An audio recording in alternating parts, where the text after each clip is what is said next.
Now take a look at this photo, which was taken in 1960. It shows India's then Prime Minister Jawaharlal Nehru and Pakistan's then President Ayub Khan signing the Indus Water Treaty.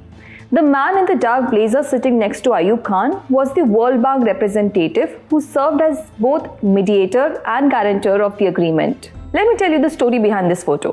Back in 1947, during partition, India and Pakistan divided land, people and resources.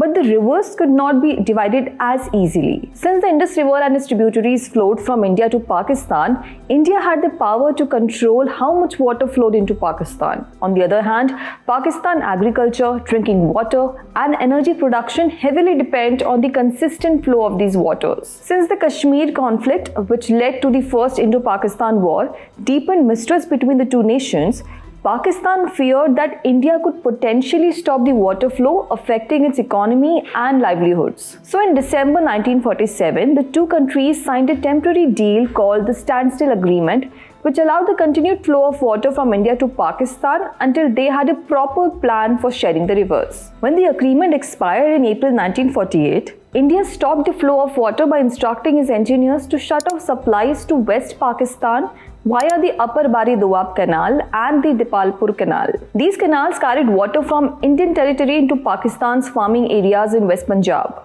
Now, the sudden stoppage caused a water shortage in Pakistan, leading to urgent talks between Indian and Pakistani officials. During these talks, India suggested that if Pakistan wanted regular guaranteed access to the canal system that was now inside India's borders, it would need to pay for the maintenance and operation costs of those canals. On 4th May 1948, Pakistan agreed and a temporary agreement called the Inter-Dominion Accord was signed, with India resuming water supplies in exchange for annual payments. 3 years later, in 1951, an American government official and flood control expert visited India and Pakistan and suggested a solution for a joint agreement with the help of the World Bank. Soon after, then World Bank President Eugene Black offered the bank support, saying they were keen on helping two nations in whose economic progress it was already invested. This idea helped ease rising military tensions, and both nations agreed to participate in the process, with the World Bank acting as a mediator to ensure that each side had a fair opportunity to express their concerns. After 9 years of negotiations,